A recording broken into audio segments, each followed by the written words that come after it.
city streets are the new signs. No new sign ordinances, just better governance. Thank you.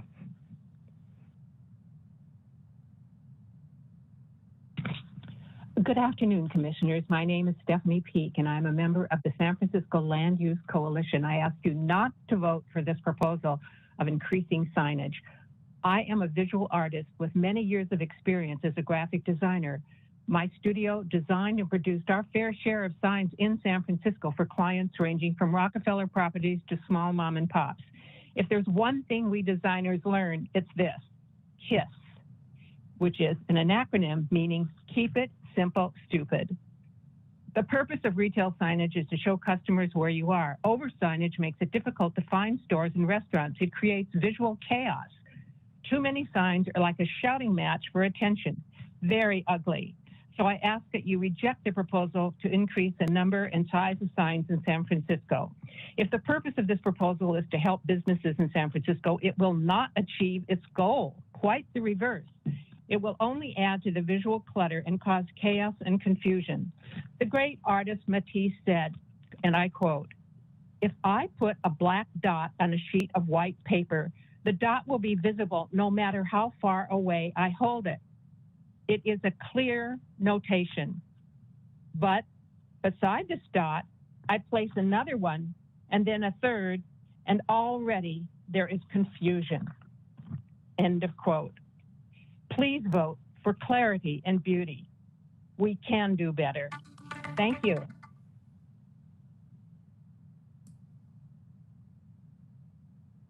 Hey, Commissioners, David Osgood again, Rincon Point Neighbors. Please oppose the Stefani ordinance that would only serve to further reduce property values, ruin San Francisco's unique character, and make the city's distinctive appearance lander, including in our wonderful cultural districts.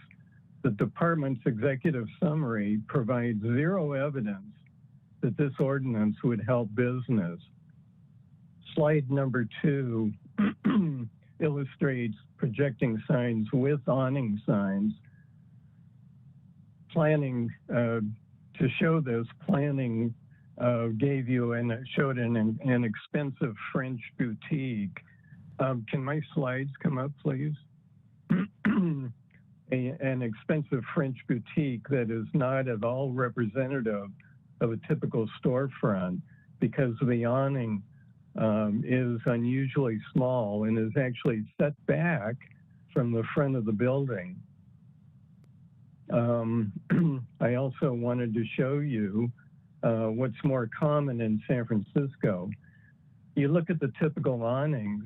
Can anyone please tell me how having blade signs hanging out over all these awful vinyl awnings would improve property values, the city's unique character, or its distinctive appearance? Commissioners, I don't like to begin comments with the words "you need to," but in this case, I have to say you really need to respect the work of your predecessors and politicians and activists who worked so hard for so many decades to rid the city of sign clutter. Cities all across the country followed suit.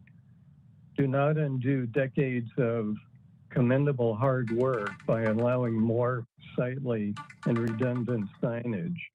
Thank you very much.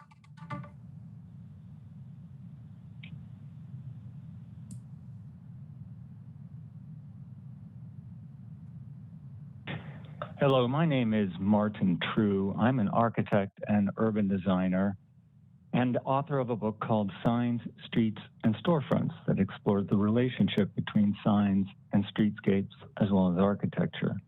I'm also a charter member of the Neon Speak Symposium, and I believe very strongly that projecting signs should be considered as part of the palette for identifications available to businesses in the city. Awning signs work fine for pedestrians, but not very well for even slow-moving motorists. Nor do they work very well, and this is especially notable for small businesses who do not rely on TV advertisements. Careful study is required to determine the most appropriate sign scale and desired materials, how well they can work with the architecture and the scale and rhythm of the street. Incentives for better materials can have a tremendous effect. There would be no shouting match of signs with a carefully crafted code.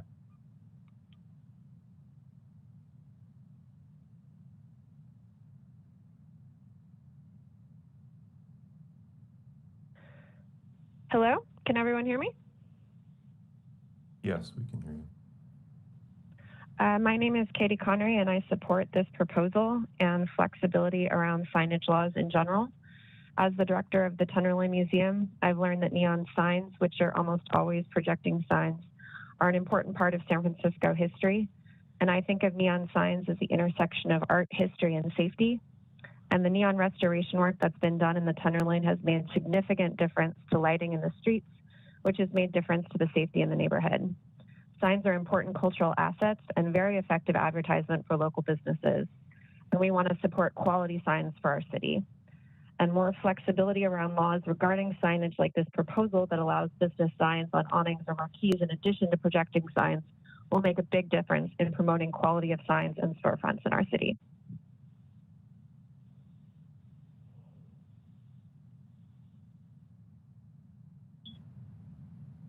Linda Chapman. Well, again, I'm thinking of Nob Hill and also the Tenderloin and Chinatown, my most, closest neighbors. I am very concerned not about this ordinance, but about the reactions to the ordinance, that maybe we should just eliminate all kinds of signs. And I'm wondering whether the past regulations contributed a lot to eliminating the beautiful neon signs. I remember one day looking up Paul Street and realizing, my God, the neon was beautiful. I mentioned it to Dean Macris, and he was kind of amused and charmed because I think he didn't realize I had sophisticated tastes. I was always so seriously struggling about, the destruction of our neighborhood by high rises. A neon sign is going to be a blade sign usually, all right? And also, a lot of stores could use two signs. They don't need a clutter of signs. They don't need one of those whatever backlit signs and a neon sign and an awning and two or three other things. But, the neon sign attracts people who are up at the corner, and it's going to be a projecting sign. The awning tells what the store sells, like halal meat and, produce or whatever. It's there so it protects you in the rain, or if they have a little seating outside, it protects you from the sun. I ride the bus through Chinatown, and I used to be always charmed by these awnings that would say things like, softness is always first, or something like that. Always reminded me of the signs in Japan where the English translation was all mixed up, etc. I think really people sometimes aren't thinking about the fact that there's a difference between clutter, like those horrible billboards that are all over the place. Let's do something about that, and having like one sign that's vertical and an awning, that's not visual clutter. It actually may be necessary for the merchant, and it may be necessary.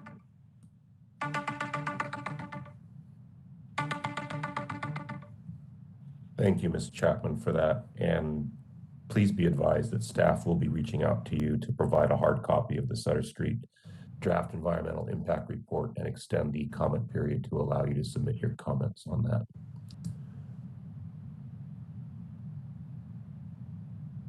Hello, this is Randall Hellman from San Francisco Neon and also producers of the Neon Speak Symposium.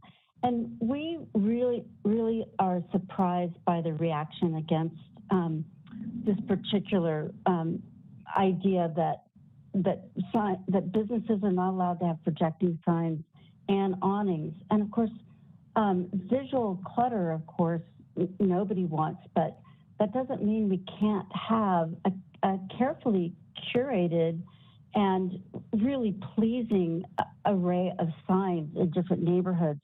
There's no doubt in my mind, and so many people that take our neon walking tours and attend our international neon and signage history projects that signs soak up local culture.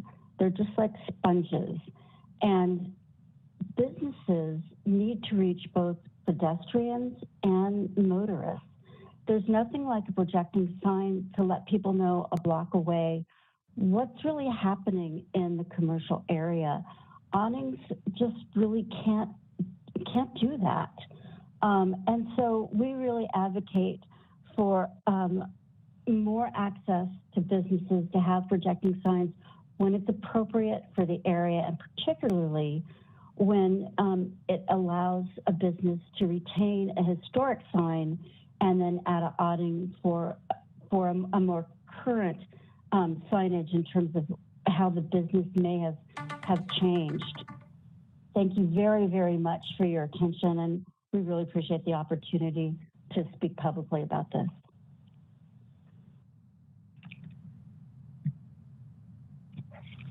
Hi, Tess Wilborn, District 5. I've talked to several small business owners in the Haight-Ashbury, and they are still not even back to normal. They're still struggling, and they are not going to be purchasing additional signs. The ones who will benefit from the proposal here are the big chains.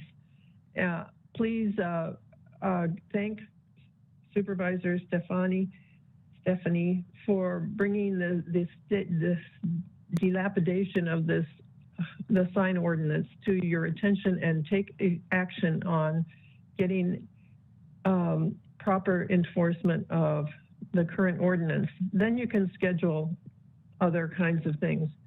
We have had a number of things proposed as these will help small businesses come back to life, but you know, what they need right now is business. They don't need signs, another expense. Thank you.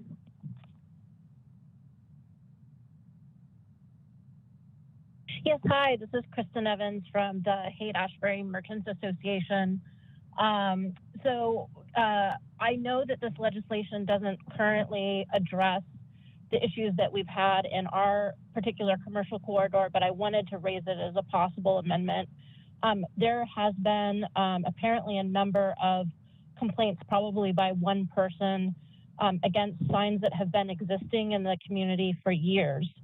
And as the previous caller, Tess, mentioned, the businesses are really struggling to make ends meet. With Haight-Ashbury in particular, we really have a reliance not just on resident traffic, but also tourist traffic, and sales have not fully recovered. Some businesses, including the Piedmont Boutique with the famous legs, were told that they had to immediately address issues with their signs on their awning, even though that, or above the transom windows. And in those cases, the signs have been in place for 20, 30 years. I mean, these are just a complaint that's come in the last week or two, last month or so, but not, those signs have been there for decades. So my request is that we also look at the issue of giving merchants additional time to ameliorate if they are not currently compliant, and give them maybe 2 to 3 years leeway to make significant expense allocations to address their signs. Thank you.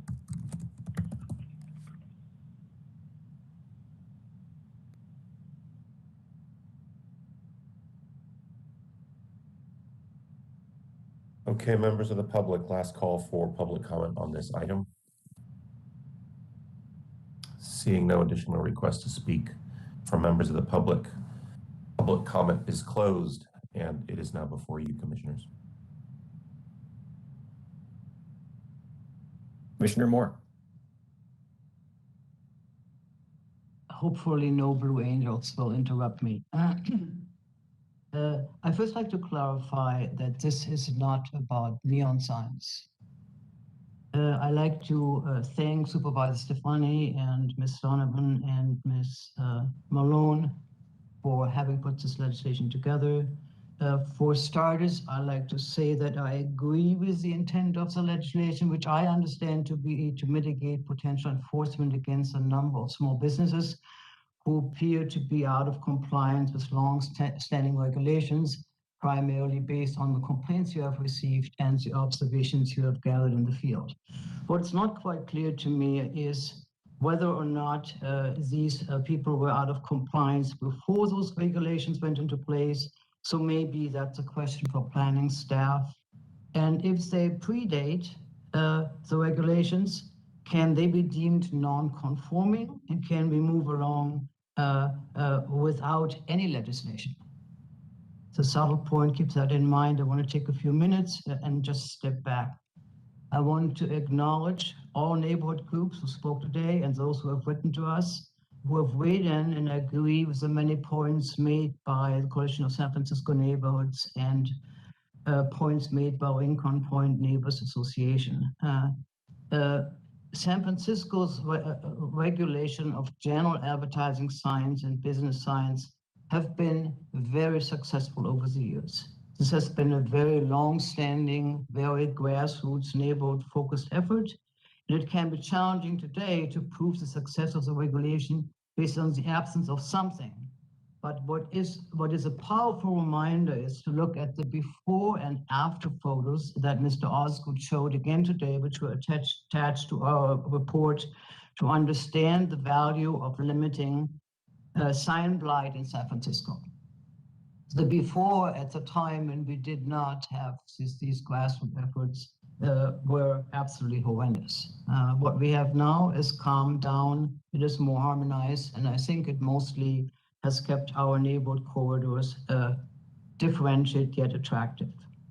I do disagree with planning staff saying that these sign regulations were meant to increasing property value. I think that is absolutely not the case. Regulating sign blight is first and foremost about freeing us from visual clutter as we walk through the city and we are continuously assaulted by signs, and messages which hardly anybody can follow anymore. I think we should be proud in San Francisco that we have eliminated new billboards. We should be proud to have eliminated or prohibited sidewalk graffiti ads, and generally the type of advertising for business signage which is at issue today. I am supportive of waiving fees, and this is the right time to do it. The Commission and myself have supported, particularly during the pandemic, waiving of fees and timeframes for compliance. But I do not want to use the pandemic at this point to undo decades of thoughtful and successful regulations, such as the sign regulation that is in place. Instead, I actually like to propose a compromise, something which perhaps came out of my conversations with neighborhood leaders over the past couple of weeks. And the idea is to structure of what is perhaps an amnesty or grandparenting provision. So if any complaint is filed against a business for being out of compliance within these regulations, they should be able to assert that their business predated the date of this ordinance and also test that their signage predates this ordinance.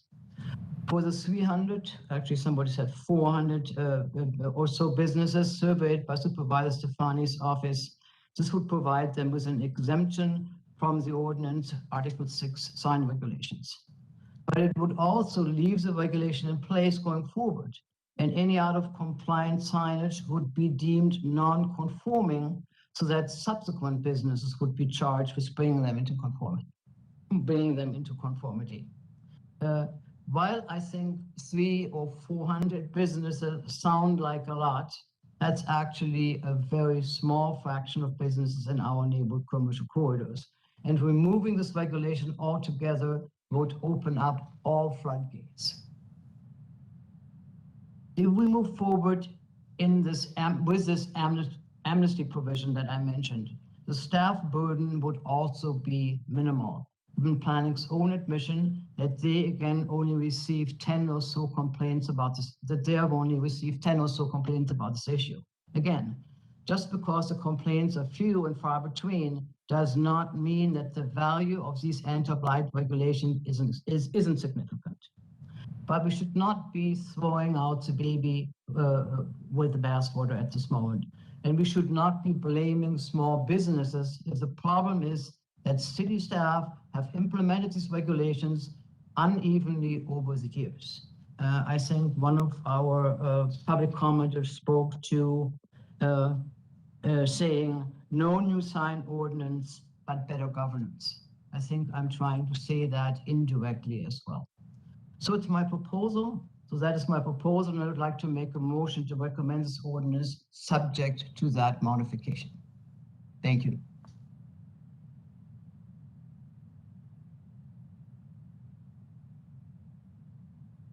Commissioner Tanner. I just wanted to ask Commissioner Moore if you could repeat the parts of your motion in terms of, I understood kind of an amnesty provision, but that going forward, essentially keeping the regulation. Could you just repeat it for me just so I can make sure I heard what you were proposing correctly?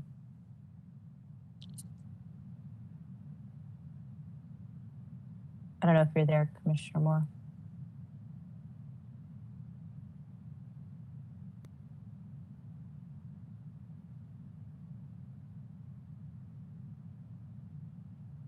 Perhaps while we're waiting for Commissioner Moore to come back. Oh, I'm sorry. I had my mute button off because the noise behind me is so very loud. I was like, maybe the planes are overhead again. So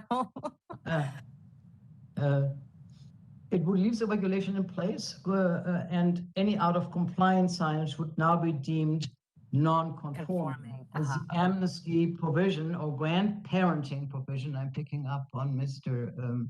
Starr's carefully revised wording. So any complaint, so if any complaint is filed against the business for being out of compliance, it would now be deemed non-conforming, but any subsequent business that would perhaps buy into this particular space would be charged with bringing them into conformity. Got it. Great. Thank you for that. I think that is the most sensitive path given where we are with small businesses. And I believe that the ordinance at this moment is too heavy-handed and not proper. Okay. Thank you for restating that for me. I did have a few questions for staff, and I wanted to understand, Ms. Maloney, if a business could have just an awning that doesn't have any signage on it and a projecting sign. Like, would that permit be approved to have an awning and a projecting sign Thank you, if Commissioner. the awning has no writing on it? Correct. That is absolutely correct. An awning without verbiage on it, without any words on it, or without a logo for a business is permitted as a permitted obstruction. So more of an architectural feature versus it being a sign. So a business could have a blank awning as long as it meets our dimensional requirements and a projecting sign. Right. So I think that's part of where I totally hear you, Commissioner Moore, and I think I align myself a lot with the idea of reducing visual clutter and certainly not adding more visual clutter. And the work that the city's done, as you noted, grassroots, to really try to reduce visual clutter, and also other work that's not related to this ordinance to maintain historic signs and like keep some of the fun and interesting things that connect places to a past, even if that that location is not currently used for the business of the historic sign. So we've got a great tradition of that. I think where I end up feeling a little bit kind of six of one, half than the other is, a business could have a projecting sign and an awning with nothing on it. And so in that case, I just wonder how much more visual clutter is adding the wording on the awning if both are allowed. And that's where I just kind of say it seems, a little bit silly almost to allow an awning without words. But then when suddenly it has words, now it's not allowed. Ms. Donovan, could you just share a little bit about the walk and research that you did, or maybe it wasn't you, maybe it was other staff in Supervisor Stephanie's office, and just kind of how you went about documenting this and kind of, whether you thought it was very prevalent or, a handful in each of the neighborhood districts that you visited? Yeah, so we did a survey via Google Maps, Street View. That seemed to be the most convenient way of going about surveying our districts. And businesses with signage that were out of compliance were predominantly located in like the Richmond and the Sunset in Chinatown. So these are more likely than not a lot of like our immigrant-owned businesses that have been there for decades. I think in District 2, we only had about 20 businesses that were out of compliance altogether. And I think, you know, the supervisor agrees with what you stated. You know, they can have the physical sign, they can have a blank awning with a projecting sign with their signed copy on it. And to say that they are now out of compliance when they have their business name happens to be on both, that doesn't sit well with her. You know, we did contemplate an amnesty program relative to this issue when we first started discussing a possible code change. You know, we disagree in how much staff time an amnesty program actually does take, particularly where, you know, we've seen other amnesty programs and the administration of them take quite a significant amount of time away from staff being able to focus on other things. Yeah, that's so I just, you know, that's very helpful, and it just leads me to one of the questions I wanted to ask of planning staff. You know, an amnesty program, just me thinking about it now, it would seem that we would need to know, we would need folks to come forward to say, I'm out of compliance, which many, I'm assuming, don't even know they're out of compliance now. So there's the outreach to make sure folks know they're out of compliance, some time window to say, I'm out of compliance, and then documentation to note what's at that site at this current moment that would be then legal non-conforming. Is that correct? I see some nods, Ms. Maloney. Thank you, Commissioner Tanner. That's a great point. We considered an amnesty program with Supervisor Stephanie back when they were gracious enough to include us in the process for this before it came to commission. And I think that beyond the issue of the staff time, because if it's a worthy cause, we'll dedicate the staff time. The issue is when we were looking at how this would actually be enforced, not only would it take businesses coming forward and outreach for us to let businesses know that this is an issue that they should come and have legalized, but also, again, these controls were put in place in the 1990s.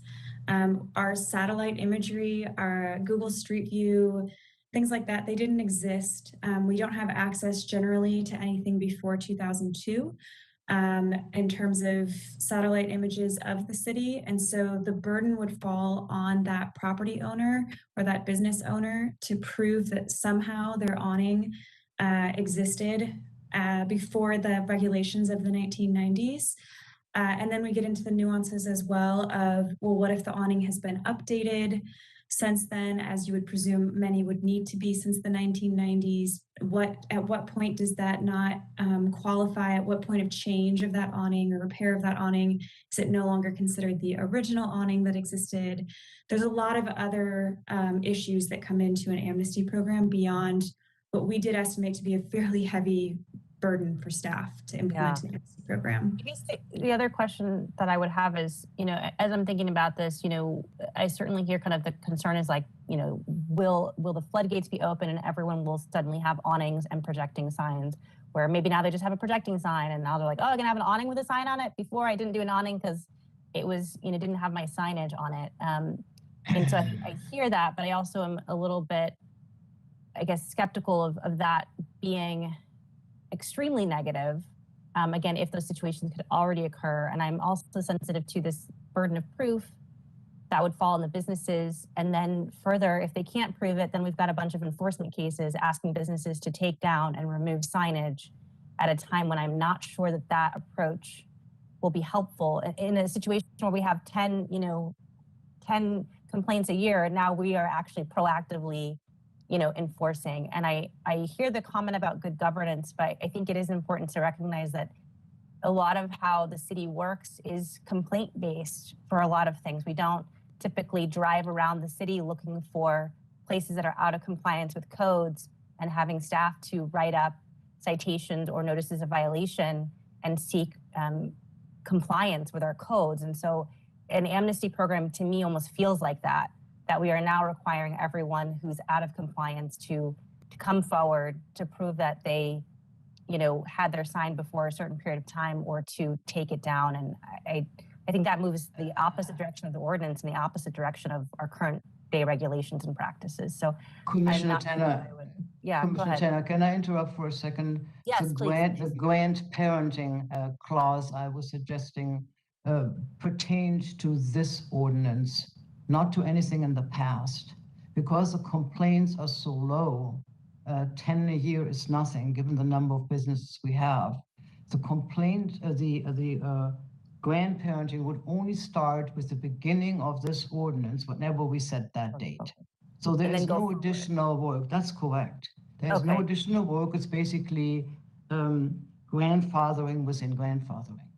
Okay, thank you. So I don't know if staff or the supervisor's office have any comment with that clarification. Thank you, Commissioner Moore, because thank you so much. 1994 is a long time. That's great. That does seem a little bit more muted and perhaps could help, just diminish the staff work. I don't know if there's any comment from the supervisor's office or from staff on that. Thank you, Commissioner Tanner, and thank you for that, Commissioner Moore. I think we would still, our preference would be to change the code rather than to have an amnesty program. The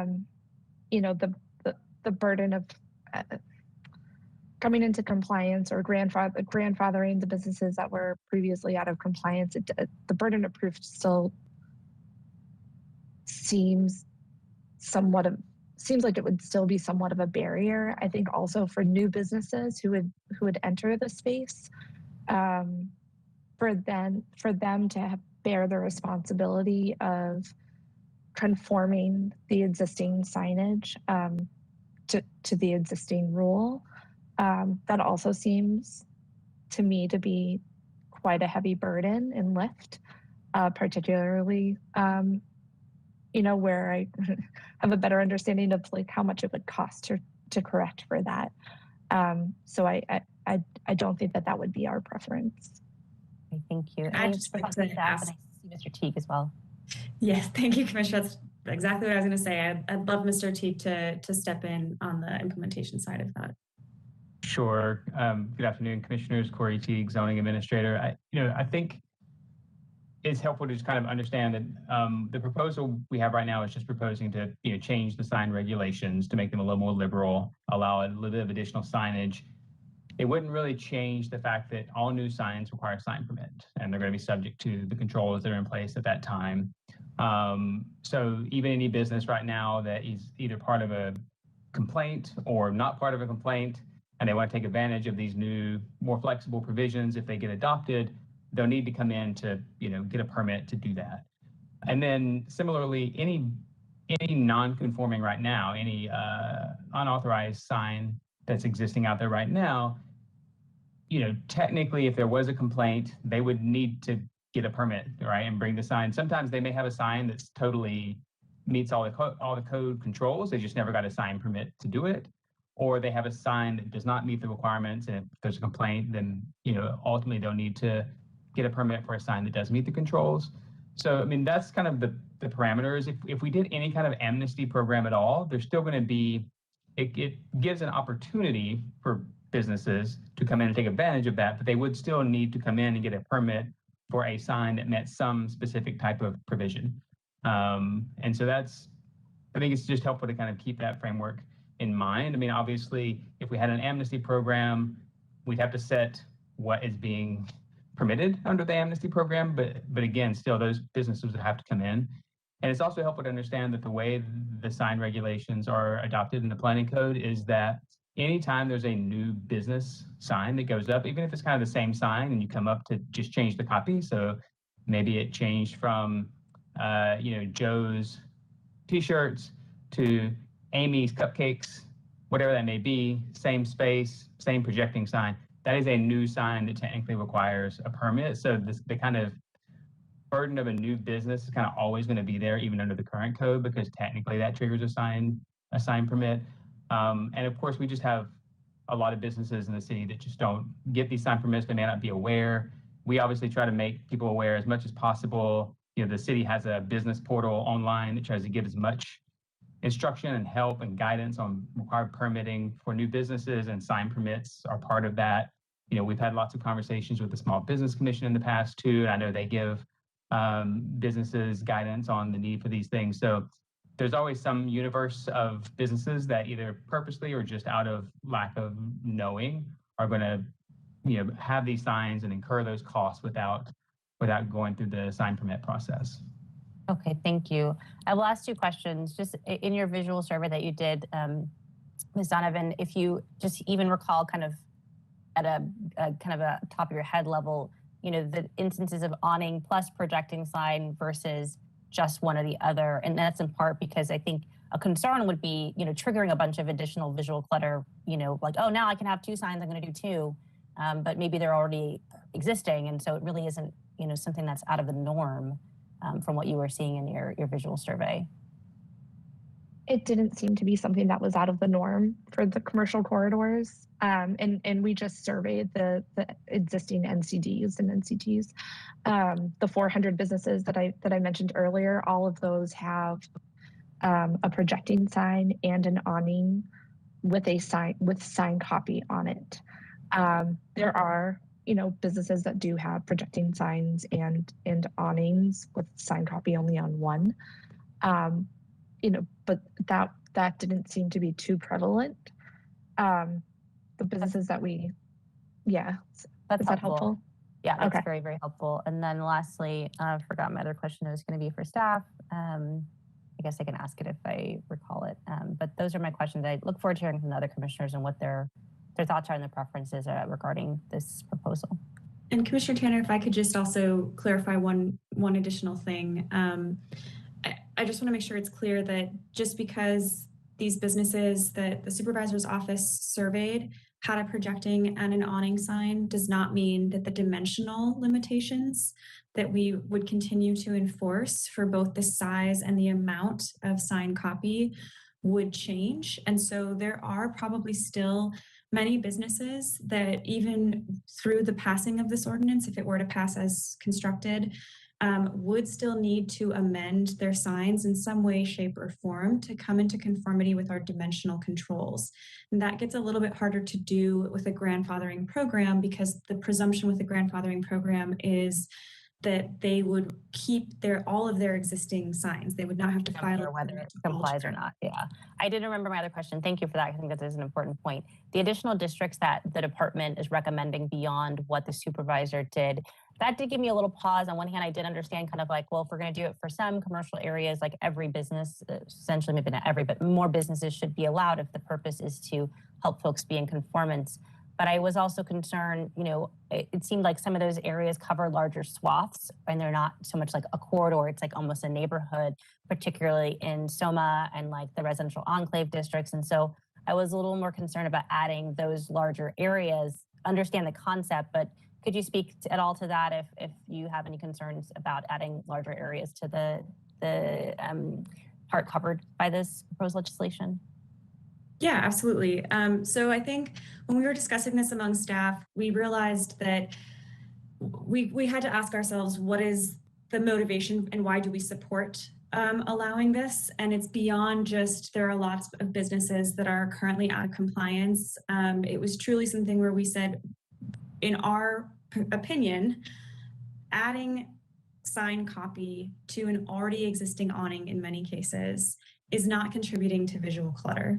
And so if we believe that, we should apply that holistically across the city. It shouldn't make a difference from one zoning district to another if the concept is that we do not believe adding sign copy to an awning is increasing visual clutter if there happens to also be a projecting sign. Thank you very much. Commissioner Imperial. Thank you, Commissioner Tanner and Commissioner Morris for your comments. As I'm, as all of this discussion has been going on right now, I'm trying to think as to the realistic part of it in terms of like who's really going to use this, with this amendment, who's going to benefit from this, as what we're. I'm trying to think as well in terms of like the practicality of adding, for a business, let's say, in adding a cost of signage. And I know in this, in the findings that, it seems like it may benefit the cultural districts. And as we all know, many businesses are struggling, but I'm wondering in terms of like, the outreach, or in terms of like the need for businesses for more visual advertisement, how this been received by other cultural districts. I have not heard any kind of comments from the cultural districts, and so that's why I'm also wondering, how is this going to be really effective, let's say for an immigrant-owned business, to add more signage when actually the issue is, the lack of foot traffic, the pandemic. There are more issues with pandemic. So I'm just trying to think of practicality of this as we are during this pandemic, and let's say we go past the pandemic. This is kind of amendment that will take precedent for the future. And so whether the staff or Ms. Donovan, can you comment on, especially on the idea of the cultural districts, how they have this one received? Thank you for that question, Commissioner Imperial. And I think for us, we see that this legislation was adopted in '94, and it was likely born out of broken window theory regulations that were taking precedent at that time to over control for the look and feel of our commercial corridors. I think that was especially a risk. I think a lot of that was rooted in, wanting to control for visual clutter, but also wanting to control for quote unquote urban blight, which feels as if it's a very coded description for wanting to control for the types of businesses certain people want there. It felt like a very racially charged term, for how this ordinance would benefit those for our cultural districts now. This provides a pathway towards legalization for a lot of the businesses who are currently out of compliance. Moving forward, if an immigrant-owned business wanted to, fill a vacancy in one of our cultural districts and fill a space that did have a, with signage, with a projecting sign and an awning that had signed copy on both, this at least allows that moving forward. They'll still have to get a sign permit, but at least it permits what already exists.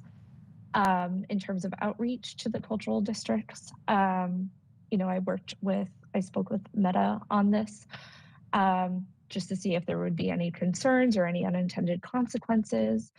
And that conversation was positive, and there were no concerns that were raised at that time. And I lean on my small business commissioners as well, and particularly, Commissioners Dickerson and Huey and Zazunis at the Small Business Commission, who established their support for this, and didn't raise any concerns with how this may negatively impact some of our cultural districts. I'm not sure if that is helpful, or if you have any follow-up questions. Thank you, Ms. Donovan. Thank you for that answer. Again, and as we're right now in planning department, we have this chess program for the cultural districts. And that's what I'm also kind of like, whether this kind of issue in the cultural districts has been raised. Because again, I'm looking in the practicality of who's really going to benefit this. And I'm going to be honest, the only businesses that I can feel like benefit from this have the money and the cost to add more signage. And that will be more probably in Soma, in the downtown area. I do not necessarily see how is this going to benefit the immigrant-owned businesses in Richmond that probably out of compliance or are out of compliance and should not be penalized for that as well. I do, but that's why in a way, I support the grandfathering of it. That pressure on the small businesses when it can be ameliorated instead or be fixed instead. But it comes to like amendment of this legislation, of this planning code, I think for me, we need to be careful as to where is this going to impact most. Who is going to benefit from this and who's not going to benefit. So again, when we look into the racial and social equity analysis, it's not just, saying that it's the cultural district, but is there really means to do it? And perhaps there is a way that it can be ameliorated or fixed instead of changing or amending the planning code, which is even more putting out, for what I see, a floodgates of that is not going to benefit the immigrant-owned or cultural districts. So those are my comments. As of now, I would support more of the grandfathering or an amnesty program than a legislation planning code amendment. Commissioner Moore. Thank you, Commissioner Imperial. Your thoughts sparked something that I feel I need to share with the rest of the Commission. Ms. Donovan mentioned that her study was done by Google Street View. And while Google Street View is a very helpful tool, I believe that the signage we are talking about and possible consequences in clutter, and visual obstruction is a three-dimensional in-field observation, particularly because our streetscape and our commercial corridors where the signage occurs has been greatly changed with the introduction of shared space. Signage does not look and is not perceived the same way anymore that it was before. At this moment, it is really seriously impacted by the presence of shared space structures in the foreground. Many of them have roof illumination or other things that protrude from the outside. It creates a completely different understanding of the commercial corridors we're moving in. I am looking forward to seeing the rainy season come when we will be walking with our umbrellas and hitting the awnings, which we mostly avoid when it rains. I think there is a level of study necessary here by which this particular ordinance as it is presented to us today needs to be re-examined and brought into the context of shared space structures, basically taking that area in which we normally perceived signs and in which Ms. Donovan studied signs using Google Street View. I believe that we are not equipped to vote on this or make a recommendation.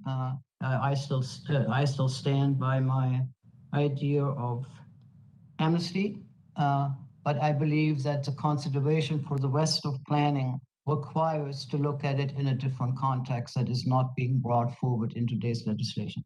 Thank you.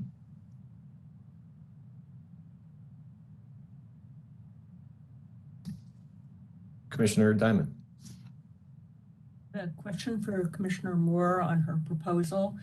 The amnesty provision, would that also apply to businesses that have signs that don't meet our dimensional requirements?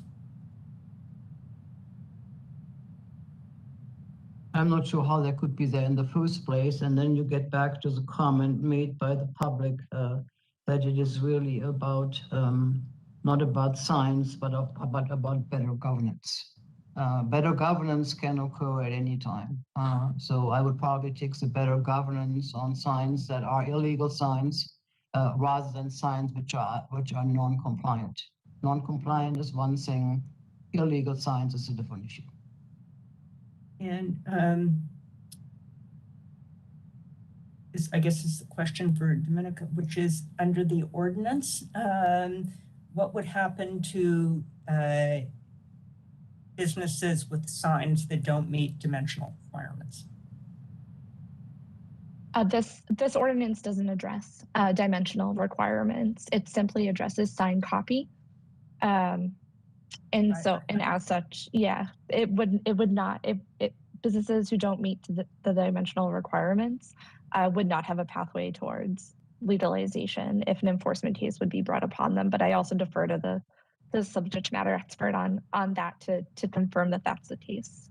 Right, so maybe, yeah, planning staff can address that. If the ordinance were to be adopted as it's currently proposed, what would happen to business owners that have signs that don't meet dimensional requirements? They would have to come into compliance with the dimensional requirements. This is just focusing on whether or not they can have a sign on an awning and also a blade sign. So I'm confused about the governance portion of it and how better governance can solve this problem. Well, let me get through my questions and then I'm sorry. A question for Commissioner Moore, because I think she's the one who raised that. So if I could just ask my questions first, unless I see the zoning administrator, I don't know if you wanted to add something, Mr. Teague. No, Mr. Starr was correct. This ordinance would just loosen the controls. It doesn't change the requirement for business signs to meet those controls and get the required permits. Okay, so I too really dislike visual sign clutter and believe a lot of good work has gone on in order to rein that in somewhat. But I view the current proposal that's in front of us as having two distinct parts. You know, one is what to do with those that are not currently in compliance. And then what the consequences are if we allow going forward businesses that only have one of the two types of signs to apply to now have both kinds of signs going forward. And I think what I care most about, to put this out there, is compliance with dimensional requirements, because I believe that lack of adherence to the dimensional requirements is, in my mind, what creates a great deal of visual clutter.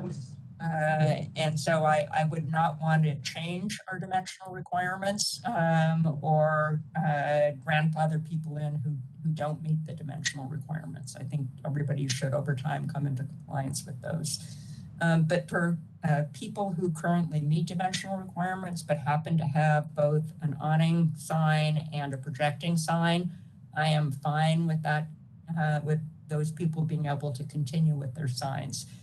But as for whether or not we should allow new signage going forward, or businesses that currently have one or the other to add the second, you know, if they only have an awning sign and they want to add a marquee or a blade sign, or if they only have a projecting sign and want to add an awning sign, I think I would like to see from staff, if it's possible, how that would change the appearance of a block. I mean, a markup that would show, you know, take a block the way it exists now and mark it up to show what would happen if everybody on that block could add the second sign, so that we could see visually what it looks like. It's just really hard for me to understand how this might change the character of the city going forward. So I am reluctant to move forward with at least that part of the ordinance without seeing what it might look like. I might very well be fine with it, but if everybody on a block took advantage of this ordinance, I think we should understand what it would look like before we decided to allow that to proceed. And I don't have a good enough imagination to be able to visualize what that would be. So question to staff is, would that be a difficult task to undertake? Thank you, Commissioner. So I was trying to be very careful when drafting this ordinance staff report for this ordinance not to call out specific businesses. Not to call out what? I'm sorry, I couldn't hear that. Specific businesses or neighborhoods that may be out of compliance, because if this ordinance does not pass, then it means that they're essentially being called out in an official government report for enforcement action. And again, our enforcement is done reactively, complaint based, not proactively.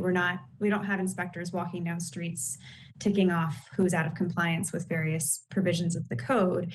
And so I did place on page 7, I believe, of your staff report. I know it's not a full street view, but I did find an example in Georgetown in Washington, D.C. I went and walked down streets of different areas outside of the city virtually, and especially in places where I felt that the sign controls might be more restrictive. And so on page 7, you have an example of a building. Again, it's not a building in San Francisco, it's a building in Georgetown in Washington, D.C. It doesn't mean that this is the only way that this could exist, but on the left-hand side of that yellow building with a gray awning, it shows an example of a projecting sign that, from the best I can tell, from the best of my ability to see it on Google Street View, would meet the projectional requirements for a projecting sign based on our code. And then they also had an awning that would meet generally our dimensional limitations for awnings, in that it doesn't extend too far over the street. It's not across too much of their store frontage. And the sign they happen to have goes across their, just a small portion of their awning. They could also have taken that signage name and put it on the horizontal slope. They could also put it on one of the 2 vertical sides. So it's one example. I hesitate to take a city street and do that across the entire city, because it is not one set of requirements. There's so many different combinations that can be accomplished. I could do the max if you wanted of every single one on a street outside of San Francisco. No, let me just say, I saw the L'Occitane example and thought it was very useful. And I will say, I looked at the left and the right side and said, well, that doesn't bother me too much to have that. But that's one shop. And that's why I asked to see it in the context of a block, because it is hard to tell. When we just take one store and try to extrapolate what that would look like, across the neighborhood commercial area. So that's where I'm really struggling here, which is, yes, that shop, it didn't bother me. I don't feel like this really contributed much to visual clutter. But I don't know, if I saw 20 stores in a row doing that on both sides of the street, that might be fine, but I just hesitate to go there without seeing some visual around. So it was a suggestion. I am, eager to hear what the rest of the commissioners think about that. Commissioner Fung.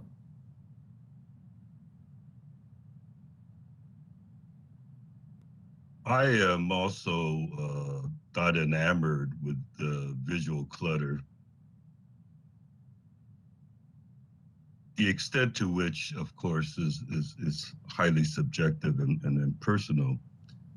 But I think on the basis of the constraints that are reflected by the current code, I'm supportive of those constraints in terms of size, obstructions, and everything else that's involved in the sign ordinance.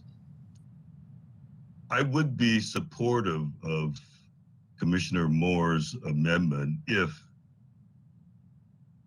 it was not an amnesty program, a formal amnesty program, but a general grandfathering.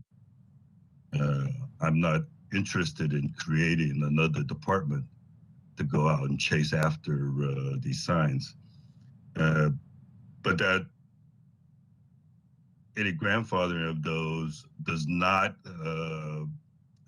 remove them from conforming to the current sign size criteria.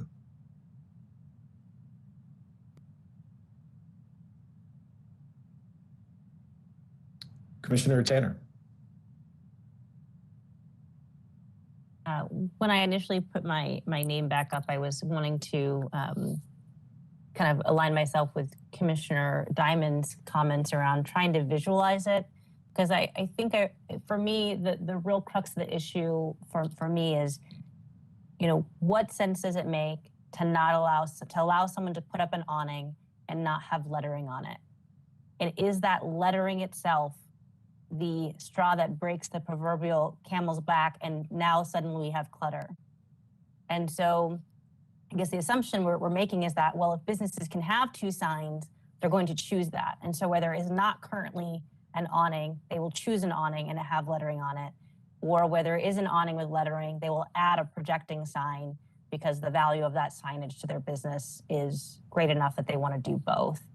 And if done poorly, it could be very tacky and cluttering. If done elegantly, could be nice. And I think our dimensional requirements try to promote an elegance to it so that they aren't so large or out of size. And so I think that's kind of where I do hear Commissioner Imperial saying, well, you know, going forward, who will take advantage of this will be those businesses that can afford to add an additional sign, whether it's adding an awning, adding a projecting sign, adding lettering. But I do just kind of say, like, does it make sense to allow people to have an awning but not lettering? It just doesn't really seem to make, I don't find a very strong argument to say, yeah, you can have an awning, but you can't have lettering on it. I guess unless we think that's what will prevent people from doing it. But the only reason folks will pursue an awning is because they can have lettering on it. And while I certainly hear you, Ms. Melonia, not wanting to single out any businesses, and I know department has limited staffing, but it really would be interesting just to see a mock-up of a street if we just added an awning to every business and a projecting sign, just like how does it look? Does it look cluttered, or if when in keeping with the size standards that are required? And so I don't think the idea was for it to be necessarily real in the sense of identifying particular businesses, but just more of a visual mock-up to kind of understand how that would look and feel. And I just myself was on Google Maps trying to walk down some streets and imagine, okay, what would it look like if there were more awnings along this street? So I still am a little skeptical of how a grandfathering provision really helps aid in thinking about the future of the business community. Certainly allows those who are currently out of compliance to become legally non-conforming, but they don't even know they're out of compliance, and we don't have a lot of complaints about it as well. So again, is who's being really harmed by the current situation? It doesn't seem that many folks have felt harmed enough to report that there's too much clutter in their neighborhood or in their NCD. So those are my comments. Zoning Administrator Teague, did you want to chime in? Yeah, just quickly for clarification, I mean, currently now businesses can have signs on their awnings. It's just they have to, depending on the district they're in, they have to choose to then not have a projecting sign, or in the more heavily regulated districts, not have a projecting or a wall sign. So there is an option now for businesses to have signs on awnings. It's just that it's required to kind of take the place of a secondary projecting sign in most cases. I just want to be kind of clear on that in terms of what's permitted today.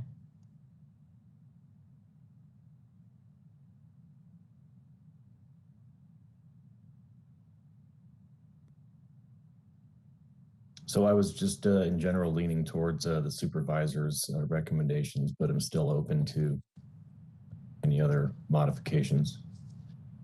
I had pushed my button, President Koppel. You may not have seen that. I'm in front of Mr. Teague. Oh, you're right. Go ahead, Commissioner Moore. Yes, sorry. I just wanted to clarify for Commissioner Fong that the grandparenting only addressed the sign and not the dimension. And it's the word amnesty was used in just addressing the issue of grandfathering, grandparenting. That is in the way I use that word. And then the idea is for non-compliance to non-conforming till there's change in business and a person would have to come into compliance. That is to clarify what I had suggested as a motion.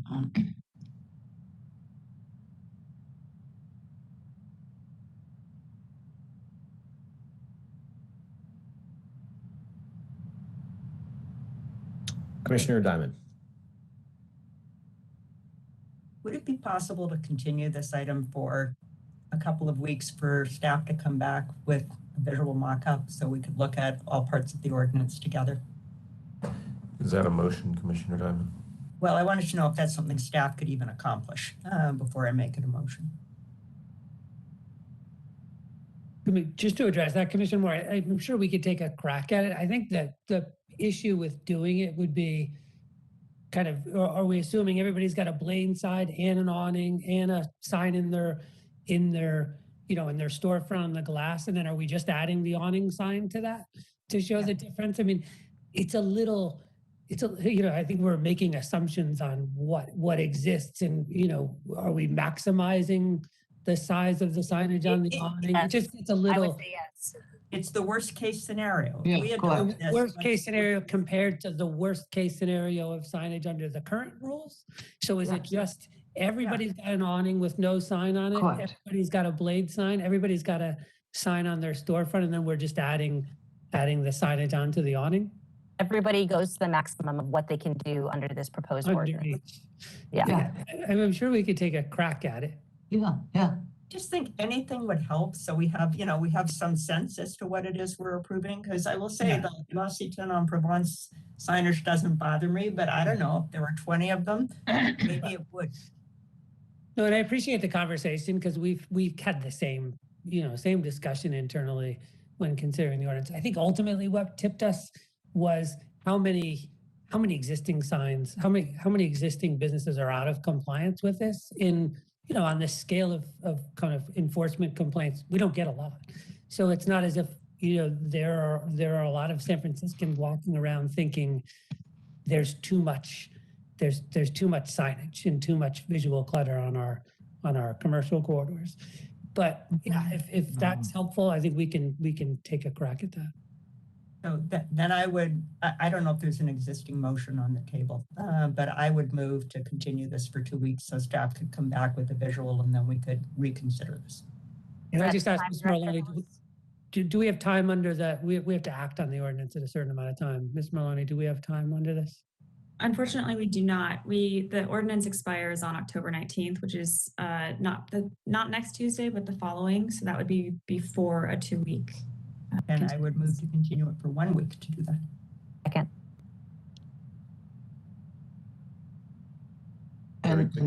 And then make sure that the streets you're choosing are streets which have like 25 to 30-foot storefronts all on one street. That's the worst case for frequency and density of small businesses in San Francisco. Yeah, I mean, given that we have 1 week, may be tough to put something, but we'll try. Very good, Commissioners. There's a motion that has been seconded to continue this matter for 1 week. On that motion, Commissioner Tanner. Aye. Commissioner Diamond. Aye. Commissioner Fung. Aye. Commissioner Imperial. Aye. Commissioner Moore. Aye. And Commission President Koppel. Aye. So moved, Commissioners. That motion passes unanimously 6-0, and will place us on item 10 for case number 2018-017026 CWP for the San Francisco Environmental Justice Framework and General Plan Policy Informational Presentation. I believe Ms. Rogers was going to give an introduction. Thank you very much. Yes, Lisa Chin will be posting the slideshow for folks, so I'll go ahead and start the presentation. Good afternoon, Commissioners. I am Anne-Marie Rogers, the Director of Citywide Policy, and Lisa Chin will be presenting the Environmental Justice Framework to you in just a moment. The EJ framework and the next item after it, Connect SF, will both result in proposals for updating the general plan. Before starting these hearings today, Director Hillis asked that I take a couple of minutes to talk to you about our broader effort to modernize the general plan. This past March, the Planning Department hosted a series of 10 online workshops with Director Hillis. Water in the United States. The fireboat's a regional asset that can not only be used for water rescue and extinguishment of fires, but we also do environmental cleanup. We have a special rigging that we carry that will contain oil spills until an environmental unit can come out. This is a job for us, but it's also a way of life and a lifestyle. We're proud to serve our community and willing to help people in any way we can.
My family story starts in Jalisco, Mexico, in a little small town called Mezcala.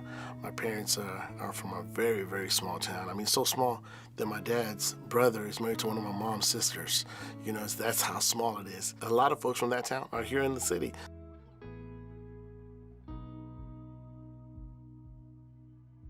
Like most immigrant families, my parents, you know, wanted a better life for us. So my dad came out here first. I think I was almost 2 years old when he sent for us, and my mom and myself came out here. We moved to San Francisco early on in the Mission District, and then moved out to Daly City for a while, then bounced back to San Francisco. We lived across the street from the UPS building. So for me, my earliest memories were the big brown trucks driving up and down the street, keeping us awake at night. I'm 6, 7 years old, and I'm in charge of making sure that we all get on the bus on time to get to school. You know, I gotta make sure that, you know, that we do our homework. It's a lot of responsibility for a kid. The weekends were always for family, so we used to get together, and whether we used to go watch a movie at the New Mission Theater, and then afterwards going to Kentucky Fried Chicken on Valencia. That was big for us, you know. We get Kentucky Fried Chicken on Sunday. Oh, woo, going crazy. So for me, home is having something where you're all together, whether it's just together for dinner or whether it's together for breakfast or sharing, you know, those special moments, the holidays, you know, whether it's Thanksgiving or Christmas or birthdays. That's a home to me. Being so close to Berkeley and Oakland and you know, Vallejo, San Francisco, Daly City, there's a line, and here you don't see a line. And even though you see somebody that's a little different than you, they're still equal to you, and you've always seen that. A rainbow of colors, a rainbow of personalities. When you think about the DACA, you're supposed to be protecting the kids. They have dreams, they have aspirations, they have goals, and you're taking that away from them. Right now, the fight that they're fighting is a hard fight, but I mean, they're determined. I mean, these kids, you gotta applaud them. You know, their heart is in the right place. There's hope. I mean, you know, out here with things changing every day, you just hope that the next administration makes the change that makes things right. You know, right now, there's been a lot of changes on a lot of different levels. So, you know, the only thing you can hope for is, you know, for the future and these young kids and these young folks that are getting into politics to make the right moves and make the right decisions for the folks that can't speak. With Chewy Gomez and DJ Mind Motion, driving you home. Even though we have a lot of fighters, there's a lot of voiceless folks, and they're voiceless because they're scared. Bring it down.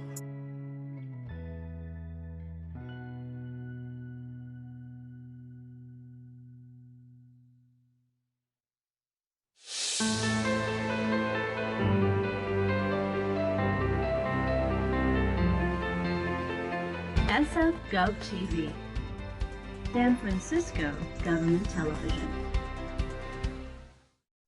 For your patience, if you are not speaking, please mute your microphone. To enable public participation, SFGovTV is broadcasting and streaming this hearing live, and we will receive public comment for each item on today's agenda. Comments or opportunities to speak during the public comment period are available by calling 415-655-0001 and entering access code 24940181193. When we reach the item you are interested in speaking to, please press star then 3 to be added to the queue.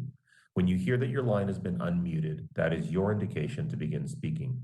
Each speaker will be allowed up to 3 minutes, and when you have 30 seconds remaining, you will hear a chime indicating your time is almost up. When your allotted time is reached, I will announce that your time is up and take the next person queued to speak. Best practices are to call from a quiet location, speak clearly and slowly, and please mute the volume on your television or computer. I'd like to take roll at this time. Commission President Matsuda. Here. Commission Vice President Nagaswaran. Here. Commissioner Black.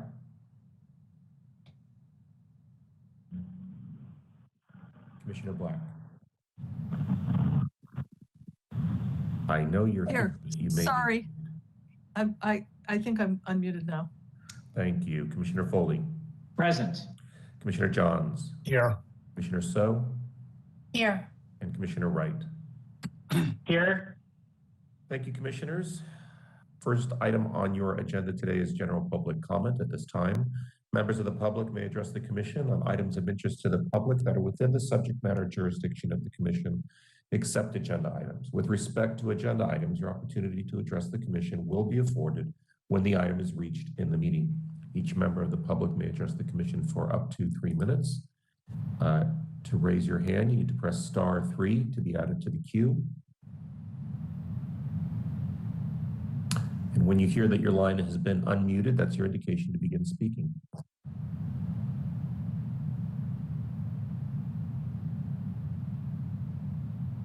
Go ahead, caller.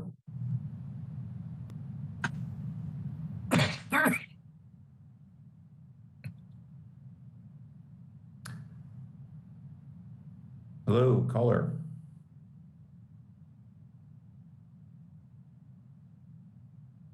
Okay. I'll try muting and unmuting you one more time. All right, we'll take the next caller. Hey, I'm on one of the agenda items, so do I need to wait till my item comes on? Yes, please. So when your item comes up, then you press star 3. Okay, last call for general public comment for items not on today's agenda.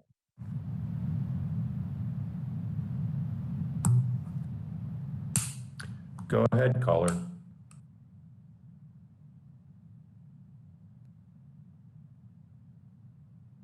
Okay, it seems as though this caller has technical difficulties. We'll clear again. Final last call for general public comment. Again, for items not on today's agenda. Okay, caller, I see you. I am unmuting you.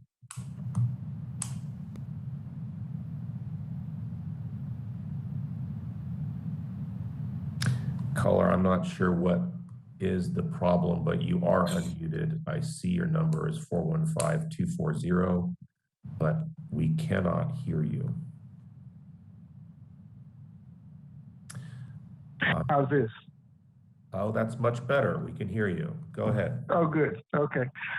Good afternoon, commissioners. My name is John William Templeton. Last week, I participated in your racial equity discussion with planning staff, and I want to report to you that your process isn't substantive to address the deep-seated problems with the planning process. You can't change a department founded 75 years ago to eliminate the city's Black population with a few brown bag lunches. We've created the 6,000-site California African American Freedom Trail to avert these problems by having a factual foundation and the overall context that prevent such situations is San Francisco having 5 Black organizations that are 170 years old, multiple locations, but only one of them has a landmark status. With San Francisco Travel, National Park Service, SF Public Library, we've honed the process over 30 years of psychosocial change from putting stereotypes into land use policy. Those who have created the social construction of racialized space are not the ones who could change on their own, no more than we've allowed people to decide if they wanted to wear a mask. There are 2 action items I'd like you to place on your agenda in coming meetings. One is a resolution of support for the Maya Angelou National Historic District Study Act.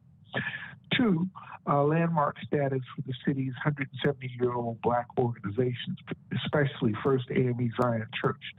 If you want to see the context of it and see the history from a new way, you can join us Saturday and Sunday for our California African American Freedom Trail Sea Cruises at 10:30 a.m. from Pier 43 and a half. And I've also submitted the testimony in writing as well.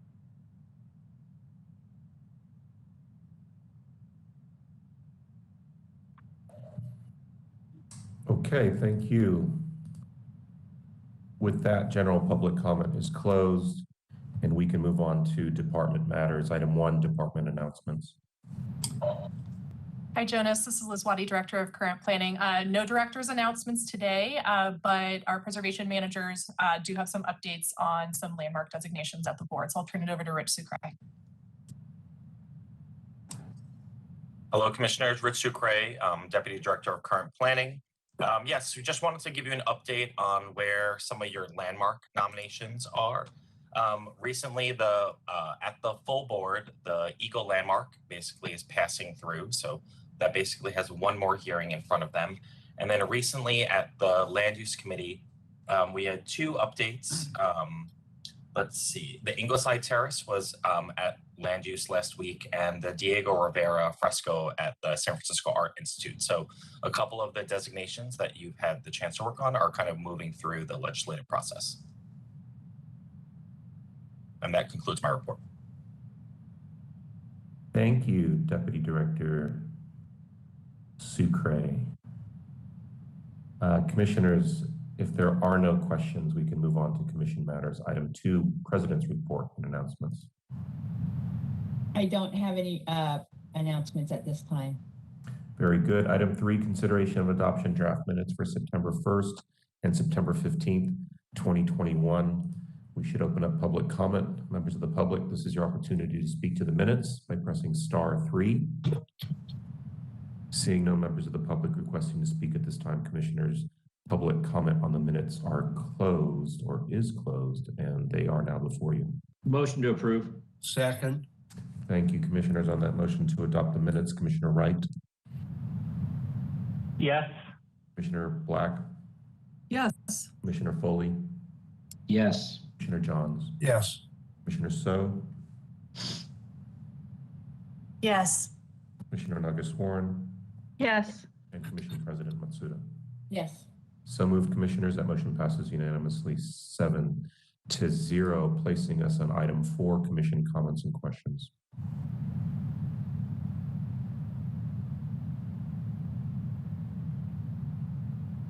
Okay, if there are no requests to speak from members of the Commission, we can move right along to item 5.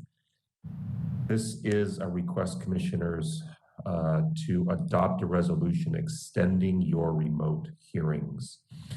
Essentially, the Governor of California has not extended the stay of Brown Act requirements.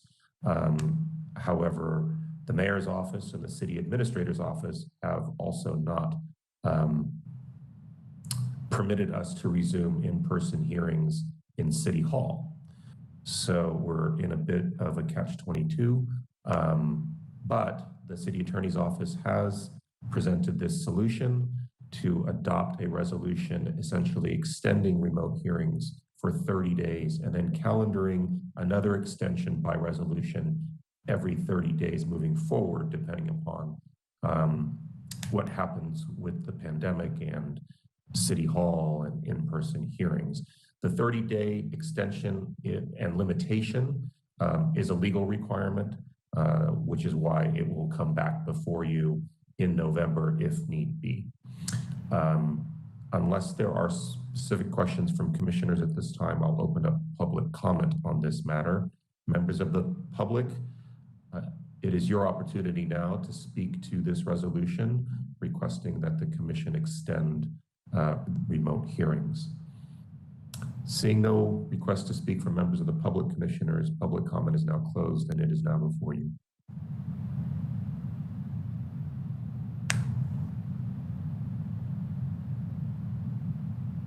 Is there a motion on the resolution to extend? Yes, I move that we extend. And Second. Second. Thank you, commissioners. On that motion then to adopt this resolution extending your remote hearings for 30 days, Commissioner Wright? Yes. Commissioner Black? Yes. Commissioner Foley? Yes. Commissioner Johns? Yes. Commissioner So? Yes. Commissioner Nagaswaran? Yes. And Commission President Matsuda? Yes. Thank you for that, commissioners, and a personal thank you for all of your work in allowing these remote hearings to continue. Moving right along, consideration of items proposed for continuance. There are no items proposed to be continued, so we can move to your consent calendar. For item 6, case number 2020-011053, PTA at 934 Market Street. This is a request for a permit to alter. Unless a member of the commission requests that it be pulled off of consent, I'll open up public comment to afford the same opportunity to members of the public. Members of the public, if you would like to have a full hearing on this item, you need to press *3 to be added to the queue. To request that it be removed from consent. Seeing no such request from members of the public, public comment is closed, and item 6 on your consent calendar is now before you, Commissioner. Motion to approve? Second. Thank you, commissioners. On that motion to approve item 6 under consent, Commissioner Wright? Yes. Commissioner Black? Yes. Commissioner Foley? Yes. Commissioner Johns? Yes. Commissioner So? Oh. Yes. Commissioner Nagaswaran? Yes. And Commission President Matsuda? Yes. So moved, commissioners. That motion passes unanimously 7-0, placing us under your regular calendar for items 7A and B, as well as 8 for case numbers 2020-011214 COA VAR and 2021-004327 MLS for the property at 714 Steiner Street. Commissioners, we are calling these 3 items together for you to consider the certificate of appropriateness. The zoning administrator will consider a request for variance. And if you choose to approve the certificate of appropriateness, you will then act on the Mills Act request.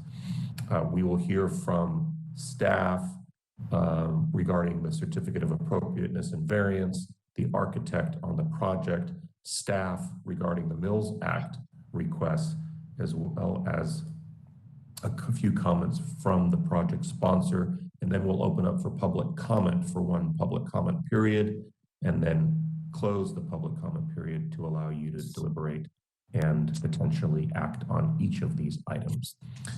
Ms. Taylor, it appears as though you're with us. I will make you the presenter, and the floor is yours.